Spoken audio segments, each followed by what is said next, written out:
Welcome to Comfort Zone, a podcast all about pushing your host, outside of their comfort zone. I'm Christopher Lawley, and each week I am joined by two incredible co-hosts that I am very thankful for.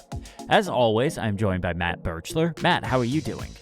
Chris, I'm doing splendidly. That's great. And we're also joined by Neleon. Neleon, how are you doing? Hello, I am okay. I am very tired. Today we were recording 1 hour later than usual. And I just want to address that we're living in the dark now. And I hate this. Like, I have not seen the sun in days.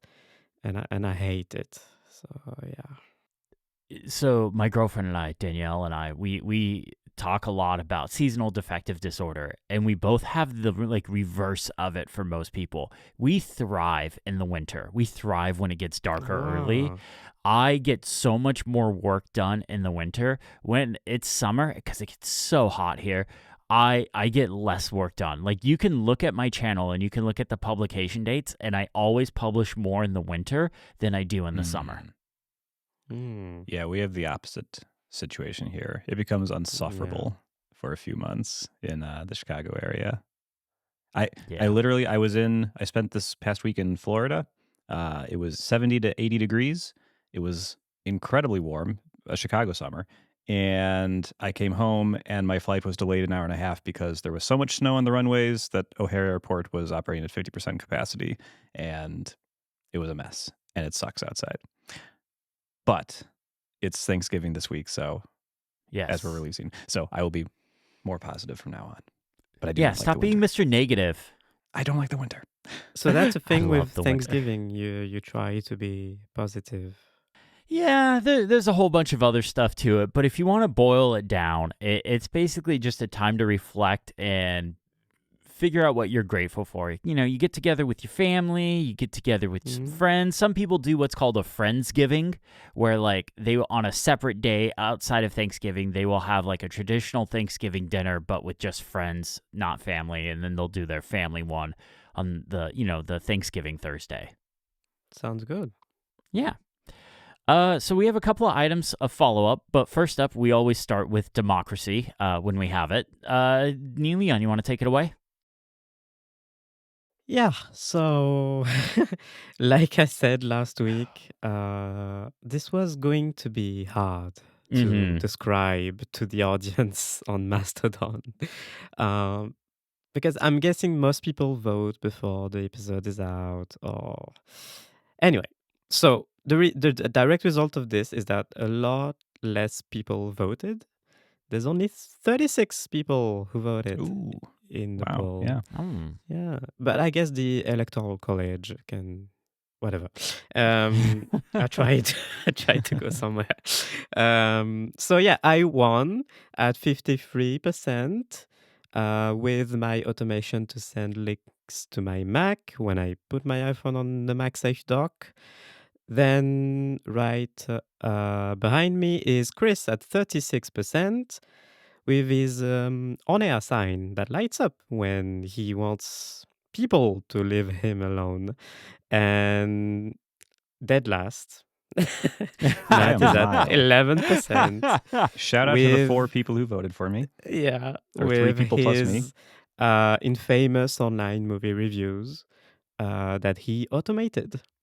It's going great, by the way. I enjoy that automation. I have my on-air sign on right now, even though nobody's actually home, but it's tied to my automation, so it just turns on no matter what. So nice. Yeah. I do have a little bit of follow-up regarding the challenge. So I mentioned on there that I was trying to automate my MyQ garage door opener, and I had quite a few people reach out to me publicly, privately, basically say, try the Meross adapter. Now, I actually have used this before. I used this at my old place, at my condo, and it works amazing. So totally aware of it, totally have used it before. Super great. The unfortunate bit is it does not work with our garage door opener right now. The adapter, according to Meross, doesn't work. Meross is kind of weird, this adapter, because you have to buy the thing, and then you have to contact them and be like, hey, I also need this separate adapter to go on top of it, because they just don't include everything in the box. I was super fortunate with my condo. I actually didn't need any of those adapters because the garage door was that old. But my current one doesn't work with any of the adapters that they have. So I actually need to go and replace the whole garage door opener, which isn't that big of a deal for me because I've actually installed those before. I helped my brother install one at his house. So it's not the end of the world, but I have a really long house chore list already. So it's not exactly at the top of the list right now because I have a bunch of other stuff, including getting the Christmas stuff, but not until after Thanksgiving because you don't put out Christmas stuff until after Thanksgiving. That's going to be my hot take for the episode. I used to be like you. Smart. You used to be like me, smart. Why don't I let people be happy? No, I genuinely don't care. The only time it really bothers me is when I see people start to put out Christmas stuff before Halloween. That's pushing it.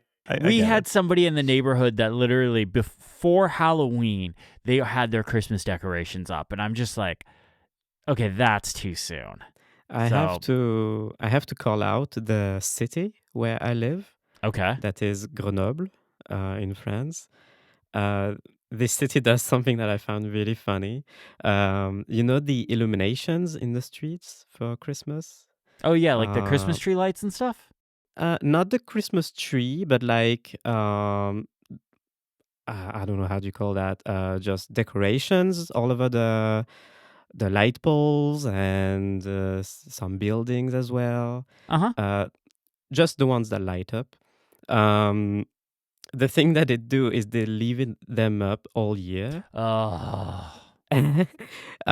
So you've got all year long, you've got some Merry Christmas signs over the streets in some parts of the city. They just don't light up at night. So at night you don't see them, but during the day you see them. That's weird. And they turn them on at the end of November until January, but the rest of the year they just leave them up. Whereas it's an exception, like most cities in France just take them down and reinstall them every year. But yeah, here they've taken a don't care approach. Weird. Just leave them up. I've seen people leave lights up on their house. Like there's some houses in my neighborhood that the lights are up all year round. They just don't turn them on. And those are one thing. Like if the city left the lights on or let lights up, that's fine. But like giant, like Merry Christmas signs. Yeah, the signs. Yeah, yeah, there are some. They do add real Christmas trees in the streets in December, and those they don't stay, of course. But yeah, interesting. All right. Yeah, well, we got one other item in follow up. I'm assuming Matt, you put that in here. Yeah. This is mine. So I wanted to talk about the Final Cut Pro captions. Which we talked about a week or two ago, and I have tried using. And unfortunately, I'm quite disappointed with them and will not be using them, which is a bummer. So, no, why? So the first thing I was curious about was how long they take to generate. I've got an M2 Pro, MacBook Pro, Mac Whisper, which I've always done to like just drag the video file in once it's done rendering and generate a thing. I captioned our last podcast episode as a test case. So that's like an hour and 20-minute video. Mac Whisper took about 5 minutes to generate the subtitles, and Final Cut did it in exactly 1 minute. So it was very, very fast. And the subtitles are more accurate than YouTube's auto-generated ones, so that's good. That's a low bar. That's a really low bar. I know, but it does punctuation, it does capitalization. It gets all of our names hilariously wrong, but almost all of them do. However, it's completely unusable for anything that I can imagine. And the problem is it generates the captions in a ITT file. Okay. So SRT is the normal captions file format that everyone supports. ITT stands for iTunes Text Track. And you can imagine it is a proprietary file format that only Apple services use, except QuickTime doesn't know what the file is. VLC doesn't know what the file is. As far as I can tell, this file is unusable in anything I would possibly do. Unless you're probably exporting video to put into the iTunes store or whatever they call it now. Potentially. That's so dumb. It's so frustrating. And it's not just like an SRT with a different extension. It's a totally different, more complex file format. So you can't just like change the extension or anything. It's frustrating. So long story short, this isn't the full topic, so we don't need to get too into it. But unfortunately, while it is very fast generating these files, it's very fast at generating something I do not need. The one thing you can do is when you're exporting, there's a new option in, I think, the roles tab when you're exporting to burn in the captions. So if you do want captions on screen, you can do that. Or I guess they're subtitles at that point. But there's no formatting of them. You can't style them. They're not going to be fancy like some of the ones you see. They're just going to be like white text on a black background. So kind of a bummer with those. But wanted to mention it because I was so excited when we talked about these, and I was like, yes, this is going to make my workflow easier. And it sadly doesn't. That's really frustrating. That's a bummer. Apple, come on. Yeah, get you so close, but so close. I was like, ITT. I've never heard of ITT before, and then I Googled it, and it was like iTunes Text Track, and I was like, no. Isn't it an alien in a Spielberg movie? E.T. No, that's E.T. Yeah, I know. It was a joke. Oh, sorry. Well, now I'm embarrassed. All right, well, let's get on to the main show, and I'm first up in the document here, and I figured, because this episode is technically scheduled to come out on Thanksgiving, but I think we're going to try and get it out a day early if everything goes smoothly.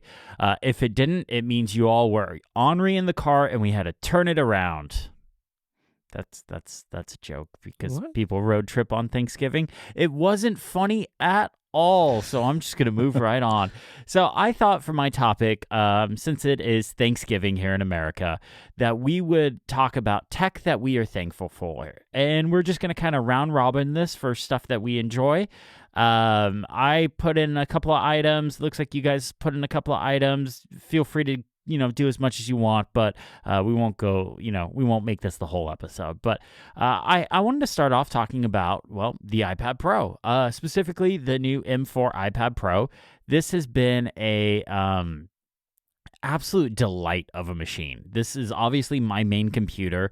It has been a while since the iPad Pro has gotten a really big update. I would say the iPad Pro is kind of on this every other update cycle for big updates. So if you kind of go back, cast your mind back to 2018, we got this big redesign, huge. It was like, I don't even remember what the chip was. It was A17X. No, it wasn't that. It was like A14X. No, probably even further. A12. It was A12X. That's what it was. And then 2020 comes along, and it wasn't that big of an update. It went to the A12Z, which got an extra GPU core, and then like a couple of really minor things. And then we go to 2021, and we got the M1 iPad Pro, which brought Thunderbolt, up to 16 gigs of RAM, a 2 terabyte model. That was a big update for me. That was a huge update for iPad Pro users. Then we got the M2 one, which was kind of a minor update, and then we got the M4 one, which was a big update. It was the first Apple device with the M4 chip, OLED display, redesigned Magic Keyboard, Apple Pencil Pro. There was a lot of stuff in here, and I have absolutely loved working from this machine this year. While iPadOS didn't get much of anything this year, at least hardware-wise, we got something which, when you look at last year, we didn't get any iPad updates in 2023. So in 2024, it was nice to get both an iPad Pro, an iPad Air, and an iPad Mini. Almost the whole lineup has been completely updated, just waiting on that base iPad. But I've really enjoyed working from this machine. The Magic Keyboard, the new Magic Keyboard, is probably one of my favorite upgrades because it just works so much better than the previous one. Better viewing angles. I was somebody, I didn't think I needed a function row. I take it all back. The function row has been great. Bigger trackpad, better build quality. I went through like 2 or 3 of the old Magic Keyboards because I just typed on them so much. And they just started to come apart because the build quality was not there. So overall, that's been great. OLED screen on this iPad is absolutely gorgeous. I love editing photos and videos and watching movies and shows on it. It just looks absolutely gorgeous. And the M4 chip. The M4 chip is incredibly fast. It handles all my workflow. I don't feel anything sluggish even when I'm editing multiple streams of 4K video, HEVC video on top of that. Yeah, I just absolutely love this device. So, but the kind of part that I'm thankful for isn't necessarily just this iPad, but the iPad lineup as a whole. Because the day that we're recording this, actually, my YouTube channel, and it's Friday the 22nd, November 22nd, we're recording this. But today, my YouTube channel actually turns 8 years old today. And the whole reason why my channel is what it is today is because of the iPad. So, I'm kind of thankful for the iPad lineup as a whole, for what it's enabled me to be as a creator and give me stuff to talk about, but also just I love it. Like, I love working from this platform, and I hope that kind of comes through. Very nice. Yeah. Very good. I have that one as well. I'm using it right now for show notes. So Nice. Love it. Everything you said is very true. I'll double down on the keyboard. The Magic Keyboard is notably better, and yeah, it's just a great device. Yeah. So I figured we'd round robin this. So if one of you wants to go next, that way I'm not just talking for a long period of time. I have the M2 MacBook Air. Okay, nice. Because the M2 MacBook Air was my first MacBook since the 2015 MacBook Pro. And between the two, I never owned another Mac. For a time, even I only used an iPad Pro for about a year or two. I don't remember. The 2018, the model, then the M1 model. And that was great. And at some point, I just felt like I needed to upgrade my Mac. Like this couldn't go anymore. And I think it was when Big Sur came out, macOS Big Sur, that I started thinking, okay, maybe I should get a Mac, because it wasn't supported by my old MacBook Pro. And even though I didn't use it anymore that much, I only used it sometimes when I need to do a Mac-only task. It became very problematic. It was very slow, very sluggish. And so I went with the M2 MacBook Air, and this thing I'm still amazed by it. Like It's so incredible. light. It's very beautiful even. The battery is like infinite. I don't know how they are doing this. Uh, I will admit that I don't travel much. So like I only work from home, and when I travel, I take my MacBook Air with me, and I just never take a charger with me. Like when I travel to Paris for a day or two, I just Dang. don't even take a charger with me, and that's pretty incredible. And yeah, it's still incredibly fast. Today it's up to the M4 chip, I believe. M3. Which one is the latest chip? M3. M3. Yeah. So I don't even know if there's going to come a point where I will feel the need to upgrade. I feel like that's not happening for the next 6 or 7 years at least. I use an M1 Mac at work. My work computer is an M1 Mac. I have no desire to. It's great. It's still holding up incredibly well. So I imagine the M2 will do the same. Yeah, for people that are still on like M1 computers, the only reason why they might want to upgrade to an M4 is if they have really high intense workflows. Like I saw I think it was it David Smith talk about basically upgrading to the M4, or maybe this was a little while ago and he talked about the M3. I don't remember, but I know he talked about like doing an incremental update, like a year-over-year update, because it actually made the Xcode build times like significantly faster, and he did the math on how much time it would save him. And that was like, oh yeah, no, this makes sense for a long period of time. But for people that are just, like have a lot of text-based workflows, whether it's writing or email or PDFs or spreadsheets, the M1, let alone the M2, is still really fast. And even like for work, I sometimes sometimes now I have to edit video. Like this happens really, it's a new thing, and I'm really bad at it. But it's for short things and punctual things. But I take care of it because like I feel like I can, and like it goes really well with the M2 MacBook Air. The only issue is storage. I went with the lowest storage when I bought this, so that's 256 gigs. I did upgrade the RAM. It's at 16 gigs of RAM. Now that's the default, I believe. Yes. For the base model. Yeah. So that's it. That's my first pick. Yeah, there's something kind of weird about the M4 on the Mac line being the base, being 16 gigs of RAM, because there are M4 chips being made with 8 gigs of RAM for all the iPad Pros that are 256 and 512 gigs of storage.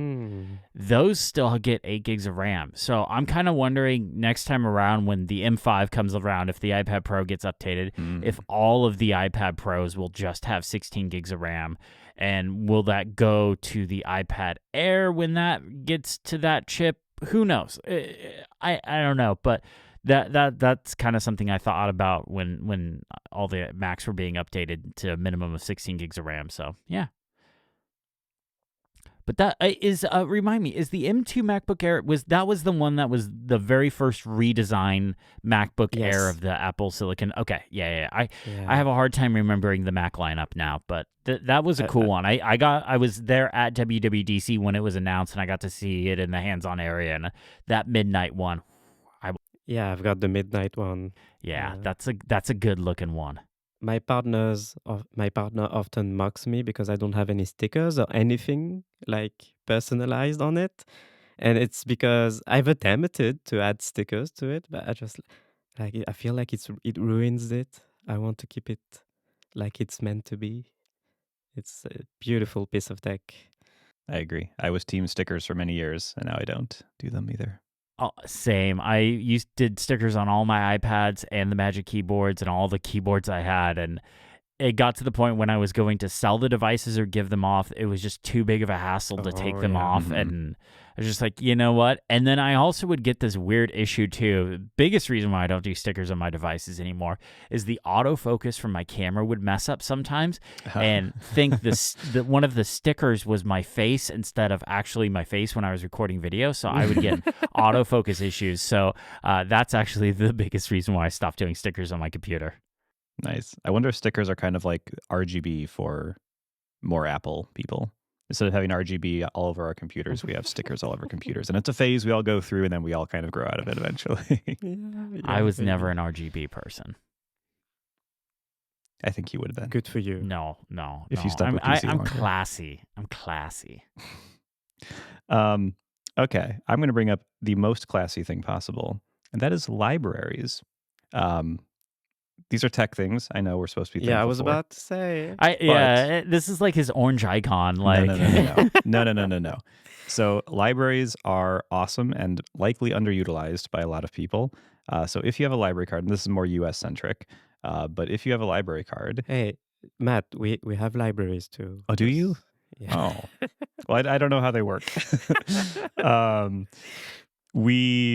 So if you have a library card, and they're totally free, it's super easy to get from your local library. You can do a ton with, if you read books, watch movies, you can do a lot with your library card. So the two apps I wanted to say I'm thankful for related to libraries are Libby, which is a pretty outstanding app. I don't get how it exists. It's amazing.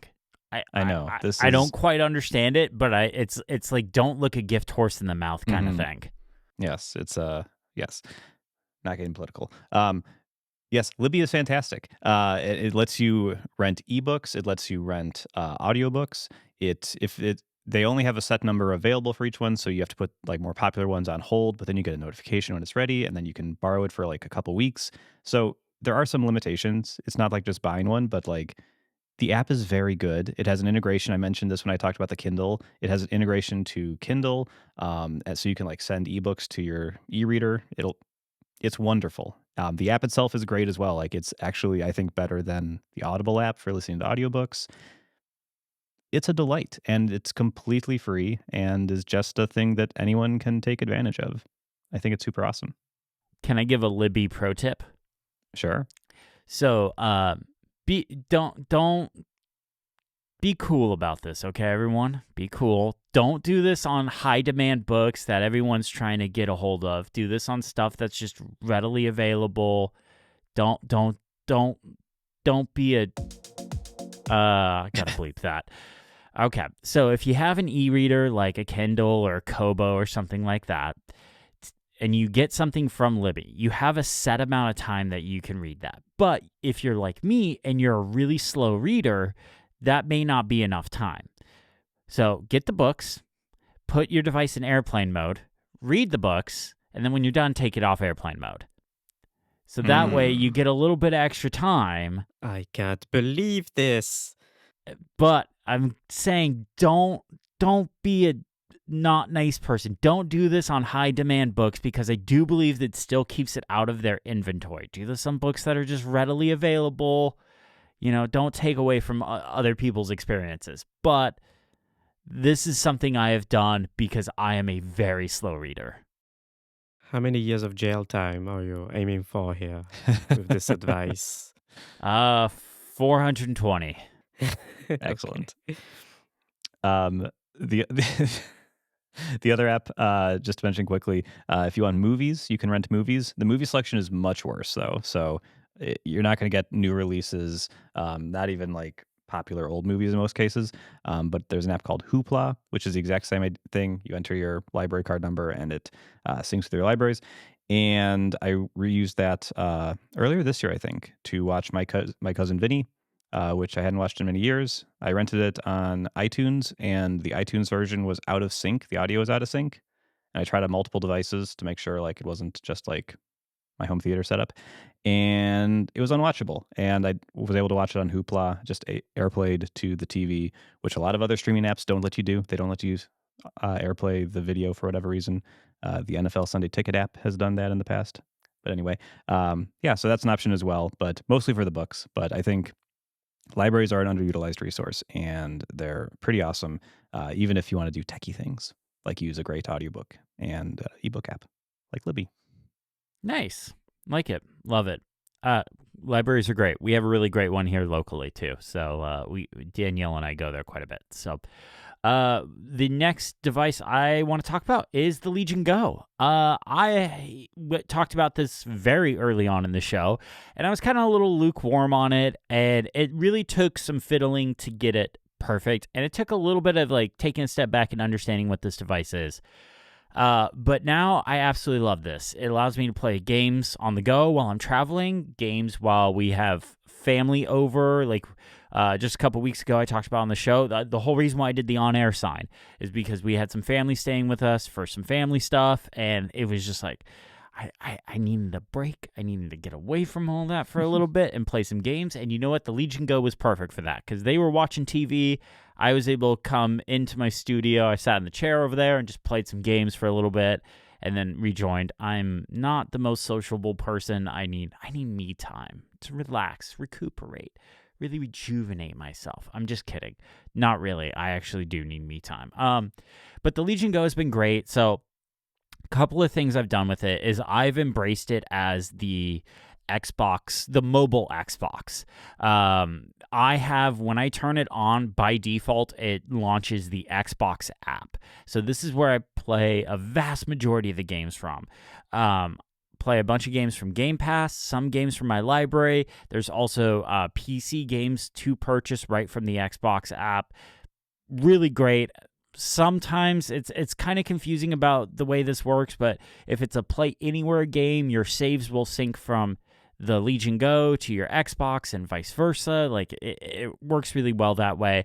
I've been playing like Starfield on it where my saves do sync. I've been revisiting Skyrim, but it's like the PC version, so it's the saves don't sync there. So I've just been playing it on the Legion Go. Age of Empires 2, the remastered's on there. Really great. In fact, just last night, I just started playing Dragon Quest XI, and it was on sale. It was the Black Friday sale, so I got the game for $20, and it's a Play Anywhere game, so I can play it both on my Legion Go and my Xbox. The saves will sync back and forth, achievements sync back and forth, so I can either play it on my big TV or I can play it on the Legion Go. Doesn't matter. And it works incredibly well. Like that game in particular, I'm getting 1080p resolution, 60 frames per second, and it's still not even like capping out performance-wise, so I'm getting really good battery life on top of that. So just realizing, okay, if you're going to embrace like brand new AAA games, you're probably not going to, like, if you're going for 60 frames per second, you're not going to get great battery life. But like games that are a few years older, I think Dragon Quest is like 2 years old and I'm still getting good performance. It's not exactly the most intensive game, but Starfield, I'm getting decent performance. I'm getting like 45, 50 frames per second at the it's technically the lower resolution. It's actually under 1080p, but the Legion Go has, what is it called?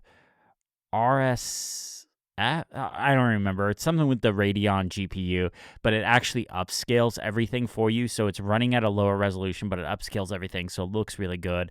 The screen is really good. My biggest complaint about it is the same complaint everyone has about it. Ergonomically, it sucks. It's hard to hold, especially if you're laying down. It can feel heavy. But overall, this has allowed me to play games on the go, and I really enjoy it. Nice. Along the very same lines, on my list is the Steam Deck OLED, which I got end of last year, but has been just an MVP for me for mobile gaming. Basically, what you said with it's your mobile Xbox, it's my mobile Steam library.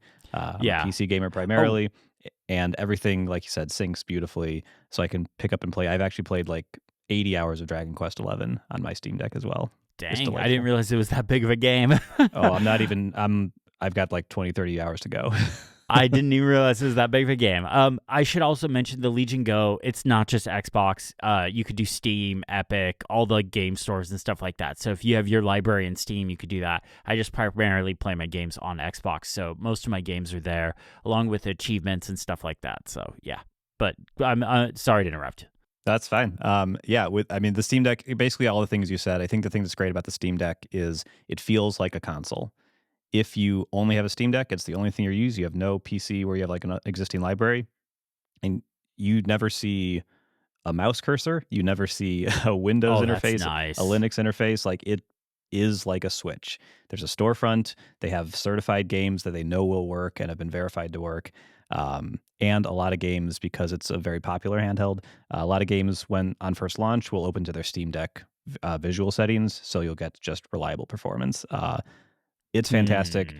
But what makes it great for someone like me is that you can also push it beyond what a normal console would do. So you can stay within the walls of a normal console, just play the games that you are known to work, play games from Steam, but you can also install games that maybe don't work great or literally do not work, but you're like, I'm going to try anyway. You can do that. You can also boot into a Linux desktop if you want, and you can install emulators, you can install Xbox, you can install like Game Pass and game streaming stuff. You can install, I don't know if the Epic Store works, but like you can play anything basically on there if you want, but you don't have to. So if you don't want to do any of that, that's great. But if you want to push a little further, you can as well. And I like that it gives you the flexibility. I really like things that are like that, where it's simple by default, but if you know what you're doing and you want to do a little bit more, they give you the freedom to do it. So I should also mention that if you are an Xbox Game Pass subscriber, all of the Game Pass games are now available for streaming. So if you have something like a Stream Deck or a Legion Go, you can just start streaming games. You don't even have to install them locally. I went back, so I just finished Dragon Age Veilguard. I went back and started playing the very first Dragon Age game, and I am just streaming it on the Legion Go because it actually has an issue where it won't install properly on modern Windows computers, and that's really what the Legion Go is a modern Windows computer. So I'm just streaming it, and as an Xbox 360 game, it streams incredibly well. So that is also another option. I want to say it's Christmas soon, so feel free to ask me for my details if you want to send me a Steam Deck. I'm talking to YouTube, but also the audience. So yeah. My second pick is noise cancelling headphones in general. Yeah, I'm really, really thankful for that because I can't handle the world anymore. I mean, the outside world or even the indoor world with noises all around. I can hear the slightest sound coming from my neighbor and I go crazy. So yeah, noise cancelling headphones have been a lifesaver. I can't imagine taking the train without one on my head.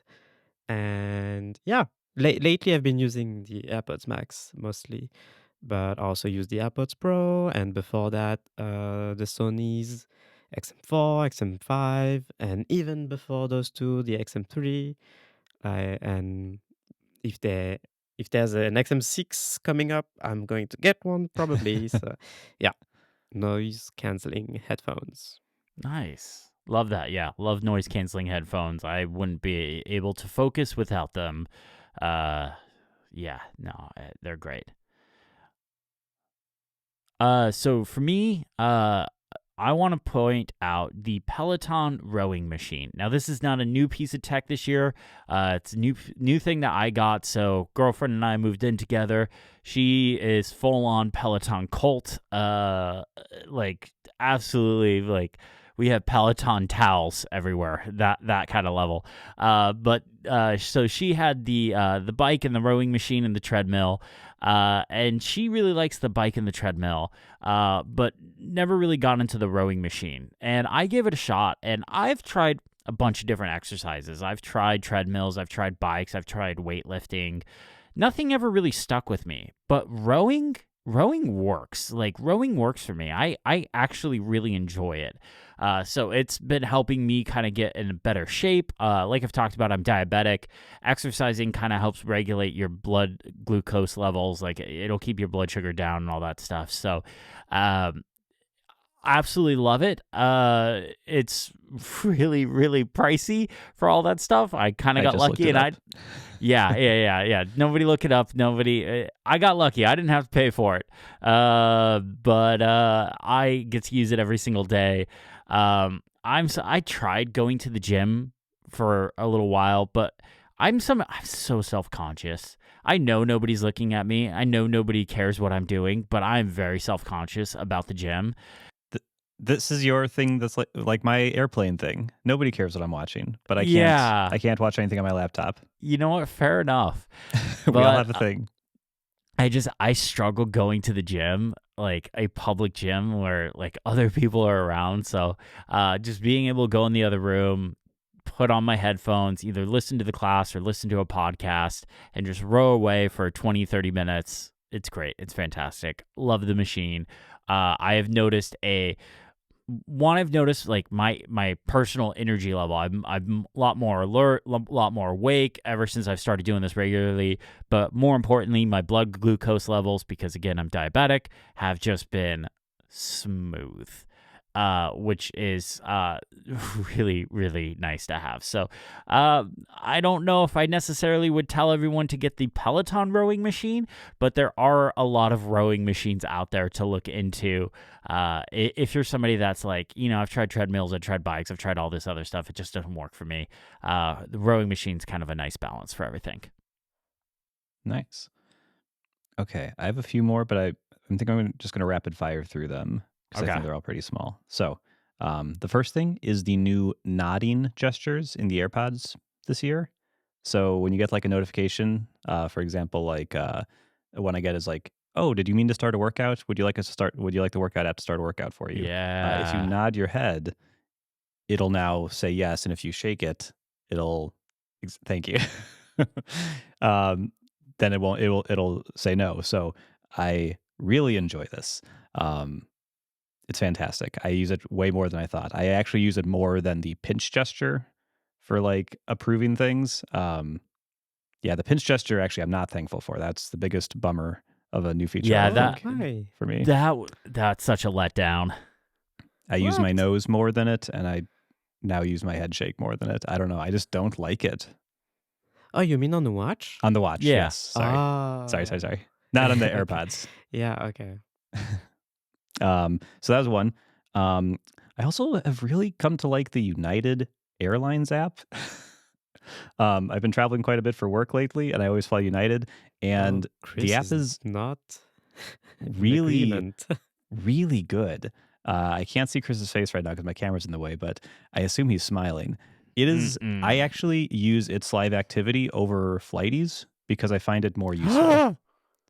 as a very basic example, Flighty tells me how long I have until my flight takes off, and the United Live Activity tells me how long until boarding starts.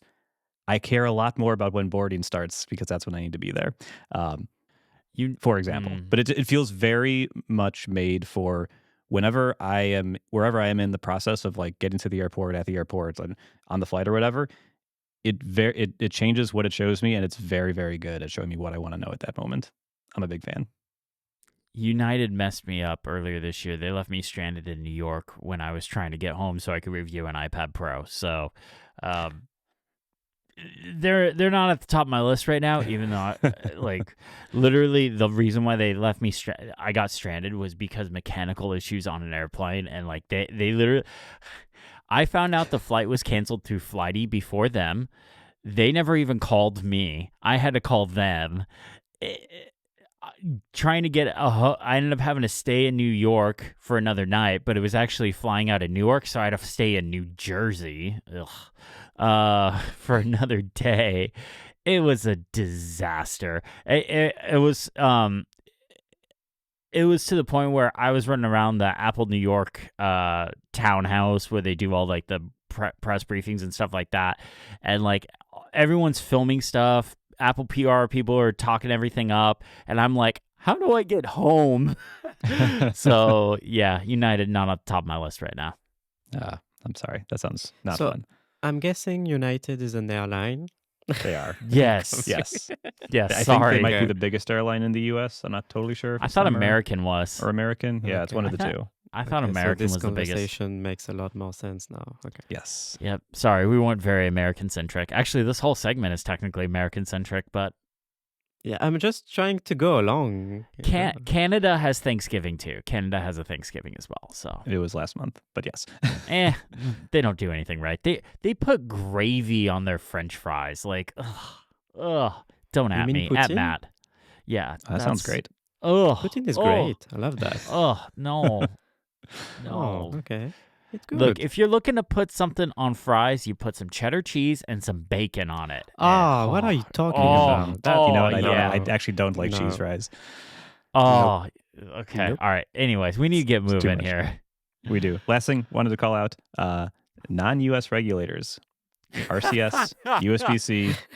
I know some people will tell you it would have happened at the exact same time no matter what. I find that very convenient. But anyway, thank you to non-U.S. regulators for not being perfect, but getting some nice things. So the last thing I want to just wrap up with is my studio. I love this studio. We spent a bunch of time putting it together, painting it, getting all the right furniture, setting it up just right. This was a huge project that my parents helped out with, my girlfriend helped out with, my girlfriend's mom helped out with. Even I did a little bit of work. That was a joke. Anyways, I just love it. I love how it turned out. I love the fact that I got all my lights hanging from the ceiling, the paint, the furniture, everything just turned out great. I'm just so thankful for it, and it's just made my working life so much better. I love that fact that I have like a separate office area, which is just like this little weird annex of our hallway that like it indents. It doesn't make any sense. I would love to find out who designed this home and ask them what was the intended purpose for this, because I cannot figure it out, but my office desk just happens to fit perfectly in there. It's at the end of the hallway. Whatever, it works. But yeah, I'm really grateful for this studio. I'm really grateful for everyone that helped out. The place I was previously, I was only there for a year, but I hated it. I hated being in that area. It was too small. It was a weird layout. There was basically no natural light, so it was just depressing to sit in.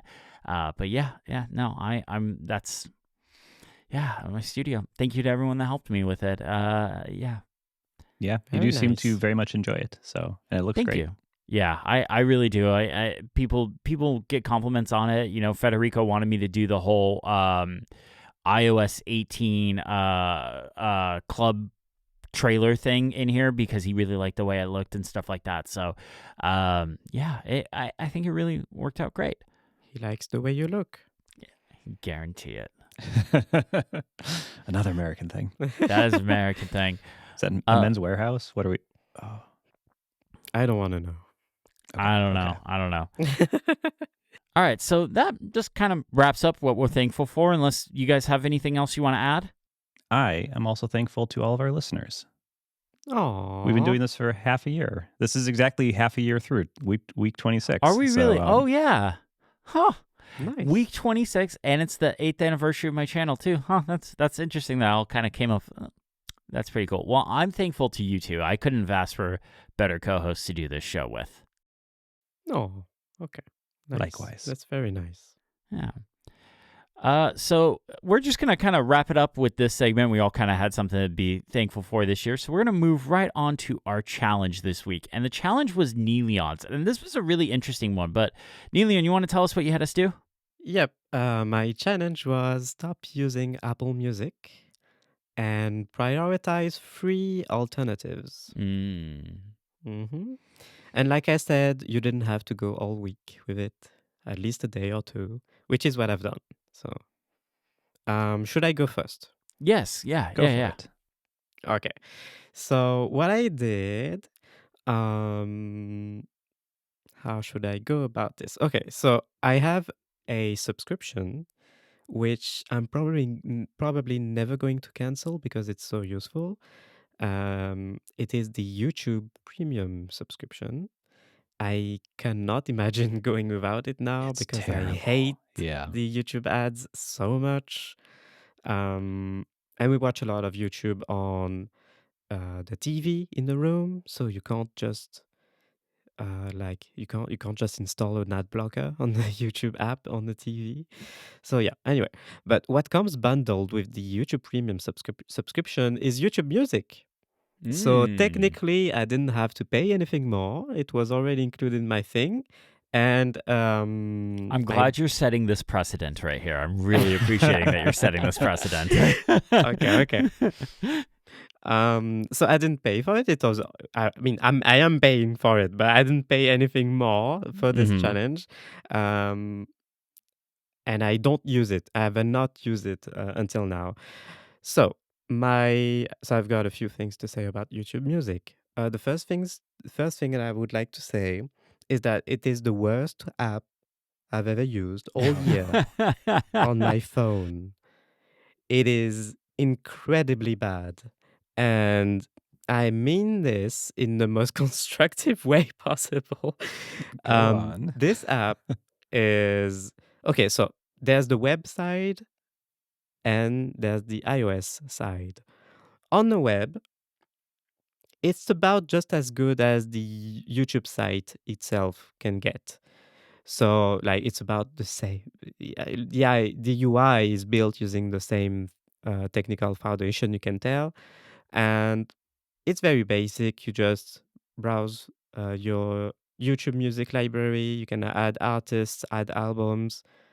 And basically, the advantage to YouTube Music is that any music that you can find on YouTube itself, you can also find on YouTube Music, which is a really large library of music, a catalog of music that you can get your hands on. Because it includes like very obscure stuff that's only on YouTube. And I'm sure we can all think of something. We all have something in mind, something very obscure that we'd like to listen to on YouTube that's not available on anything else. For me, that's the Bad Lip Reading YouTube channel, which does like parodies of Star Wars. Anyway, check them out. It's funny. So okay, and on the iOS side, the app is it feels like it's not a native app. It feels like Does it do the classic thing of like, hey, I'm a Google app on iOS, so instead of using classic iOS navigation and APIs and stuff like that, we're just going to use Android style stuff and just slam it in your face? I mean, it's not that a hardcore Android app ported over, but it is a bit like the iOS YouTube app, actually. Like something feels off about the iOS YouTube app. I think we can agree. Like it doesn't feel like most native iOS apps, although it has many native features, and it works well. But the YouTube Music feels a bit like this. So anyway, that was about the apps. I want to talk about the service itself a little bit, and there's one thing in particular that's really bad about YouTube Music, and that is the way that you manage your library. And I've made a huge mistake, guys. no. This challenge has hurt me. Oh no. Because okay, so what I wanted to do was to find a way to import my library, my Apple Music library, into YouTube Music. So I can just like start using the app with all my music already there. There are services online that can help you do this. Just look them up. They exist. There are multiple ones. Um, and that went well. I transferred over my library to YouTube Music.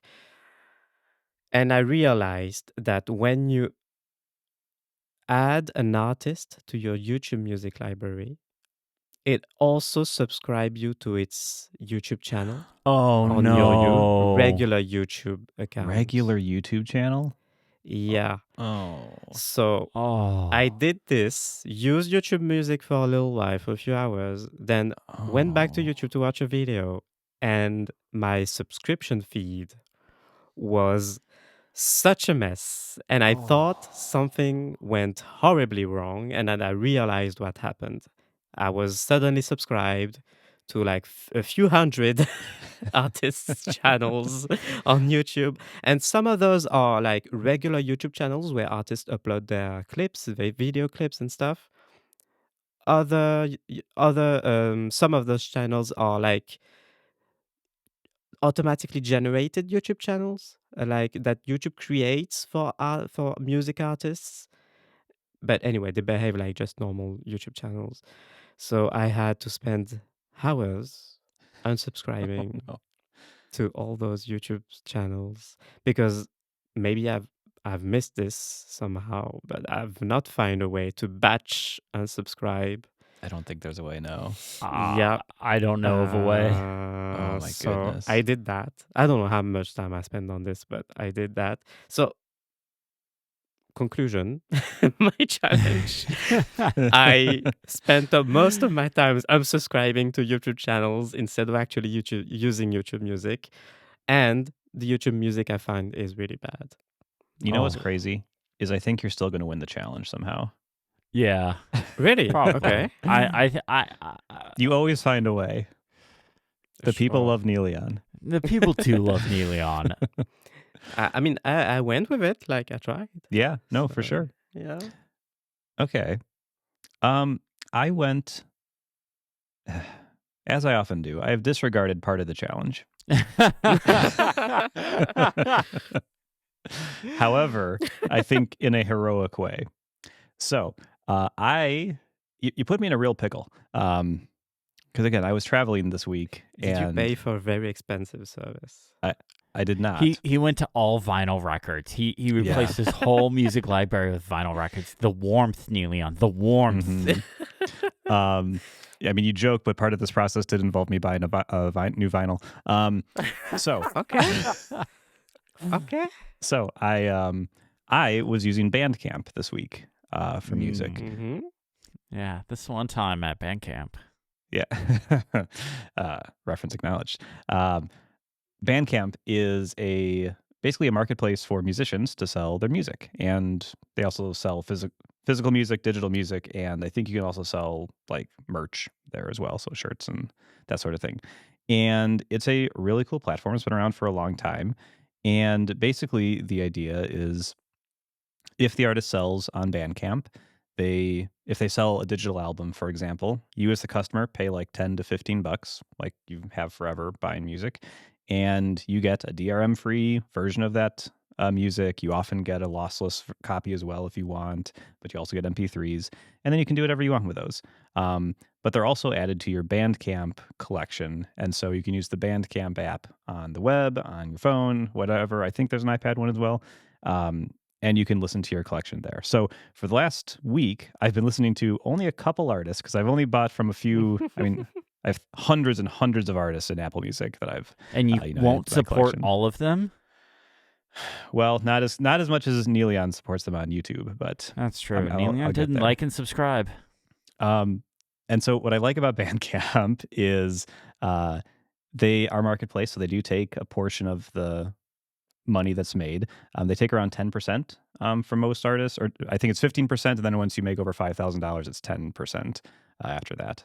And then the artist pays the processing fees, which are probably just a few cents on a single record. But yeah, the app is fine. It's not incredible. I wouldn't want to listen to my whole collection there. I can't listen to my whole collection there. There's no way to import music or anything. But all the things you bought there, you can listen. And in the iOS app, because of App Store rules, you can buy physical goods. So you could go to an artist page in the app and buy their record, like the vinyl of that record or a CD of it, or you could buy a shirt from them.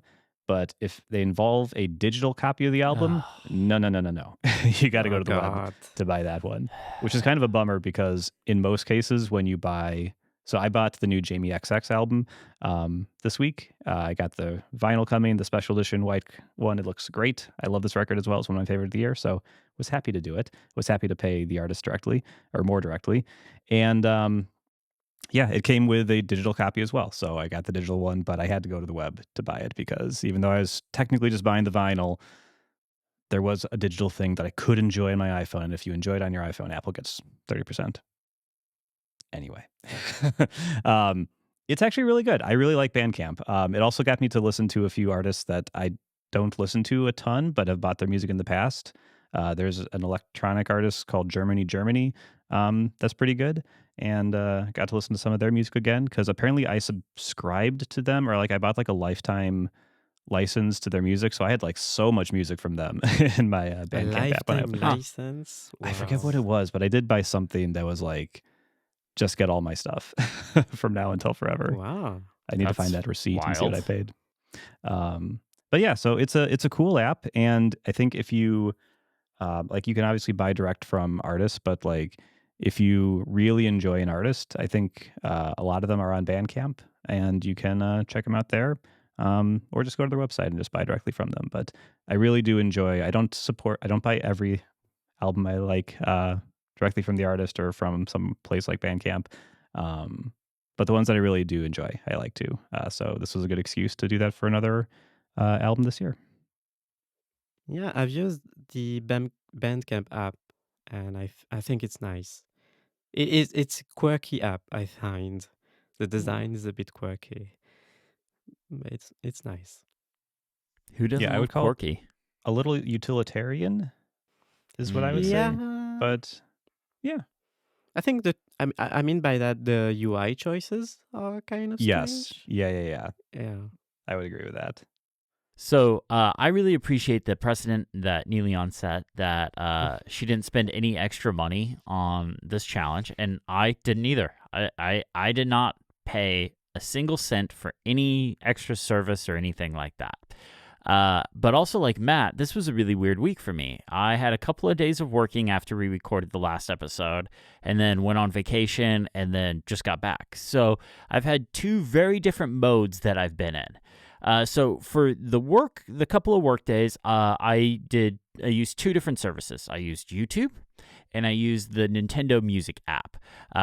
YouTube didn't sign up for anything. I listened to my friend Tom over the Byte Review channel. You may know him. We'll put a link to this in the description below, but he has a separate channel called Kirikou. I don't know if I'm pronouncing that right, but Kirikou Radio, where it's just like lo-fi Legend of Zelda meets Animal Crossing music, and it is perfect to like write to. It is the perfect writing background music while doing admin work or whatever. I absolutely love this stuff. It's got like 4 separate albums. The first one is my absolute favorite, but they're all really good. Great job there. I just had that on in the background, playing from YouTube on my phone with AirPods in and just doing my thing. I also use the Nintendo Music app, which we've talked about before in the show, so I won't go into too much detail. Amazing. Again, the Animal Crossing tracks are great. Set them to 60 minutes. Let them do its thing. Absolutely love it. It was great for work. Again, didn't spend any extra money because I'm already a part of the Nintendo online service. don't know when it renews, but it just renews every year because Nintendo. I mean, come on, they get all my money. Well, Apple too, and Ford, and Dr. Pepper. Peloton.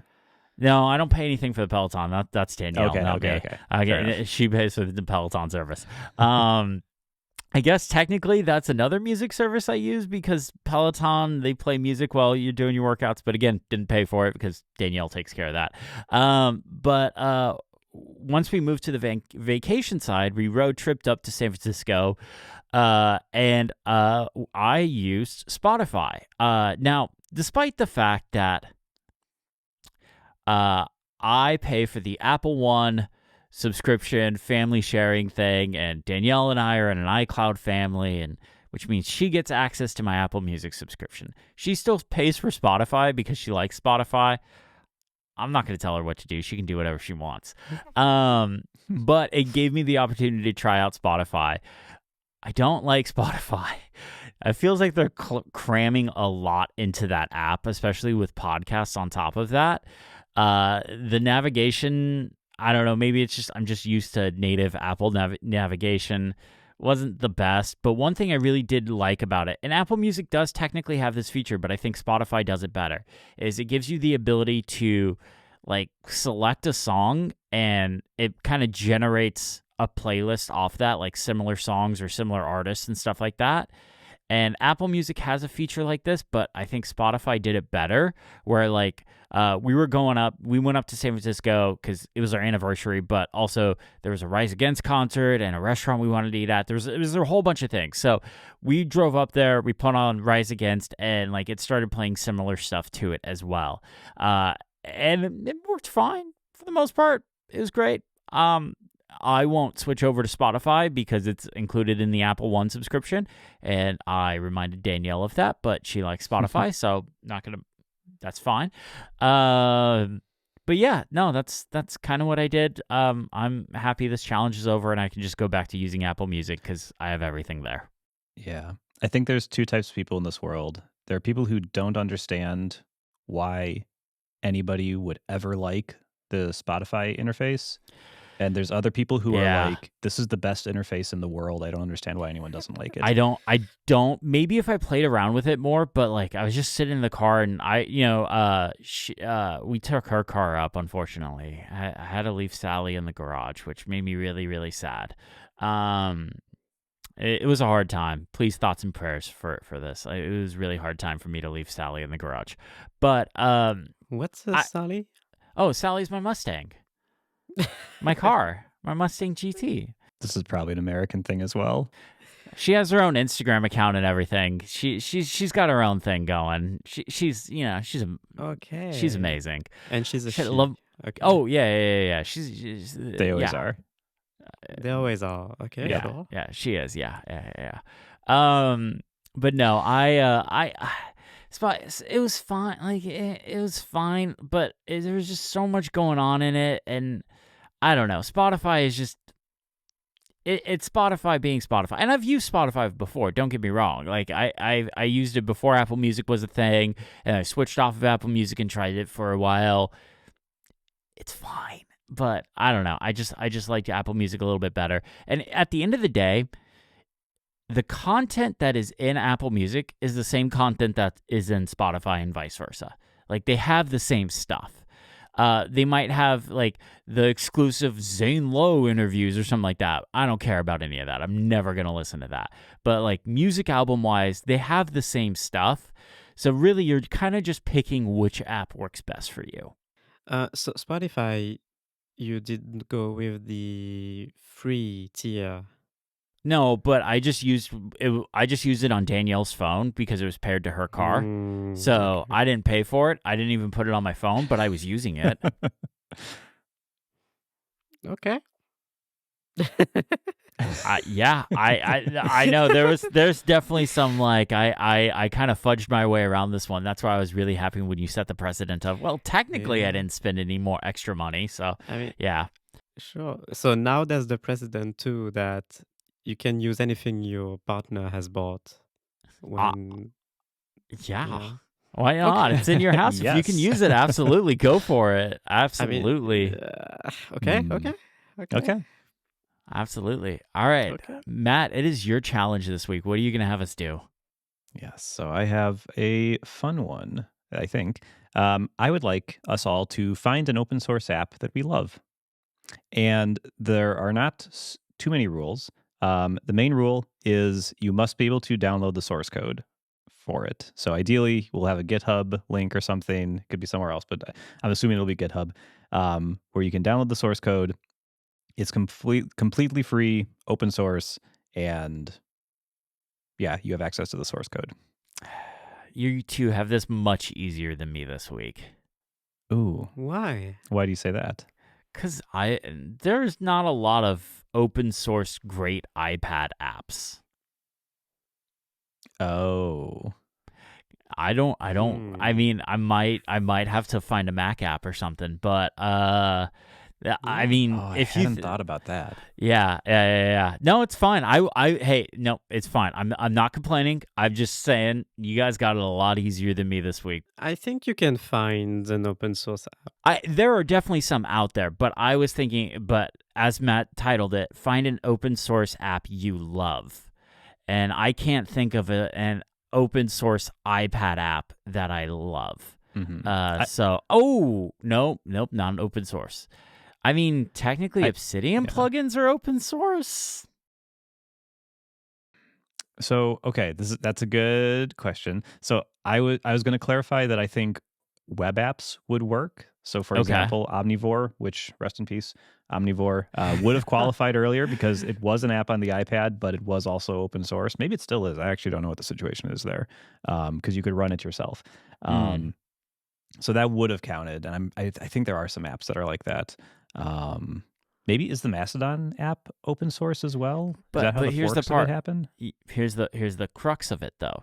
You put find an open source app you love. Now find an open source app. So I gotta figure out something here. So I'm gonna do some digging. But I just wanted to point out I think you guys have it a little bit easier than I do this week. Okay, we shall see. I feel like Neilion's more tapped into that world than I am. So Neilion's gonna crush us with this one. What? I mean, I already picked one last week with calendar. I mean, the week before even. That's true. So you could bring something you've already talked about, already used. Like if you have an awesome app that you already enjoy, then you could totally use that. For the record, I don't have one in mind, so I haven't already completed this challenge.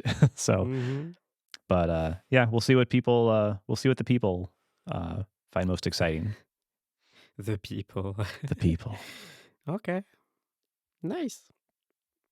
All right. Well, that just about does it. But as always, I have an end of the show question for you guys. And this one's kind of I don't know. I just was kind of curious about this one. What is your favorite Apple app? Your favorite first-party Apple app? Apple Music. No. Wait. I mean, it could even be something in that weird utility folder on the Mac. Yes, I'm looking at. Oh. So I can go first. I mean, I have to say Final Cut Pro for the iPad. I mean, that is something that I probably should have put in my thankful list at the top of the show, that this came to the iPad and it allowed me to get back into my full iPad workflow. Yeah, I actually should have put that in that list there. Yeah, I think my answer is Final Cut Pro for the Mac. However, because you've said it already, I will go with Apple Photos, which I think is truly outstanding, and I would use is maybe one of the biggest lock-in features for me. Okay, I really enjoy it. Yeah, I'm keeping Apple Music. Okay, all right. I the think those Mac are all app good picks. is horrible, but still. Yeah, absolutely.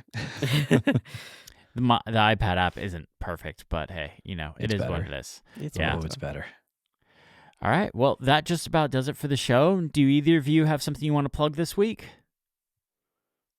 Have a great Thanksgiving. Aw, that's nice.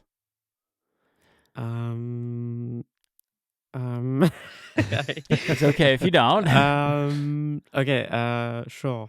Have a good giving thanks. Ooh, giving thanks. We'll have to get into what that is. Thank you all so much for listening. A huge thank you to Mac Stories for having us. We are a Mac Stories podcast after all. If you are celebrating Thanksgiving, have a wonderful Thanksgiving, and we will talk to you all next week. Goodbye. Bye-bye. Bye-bye.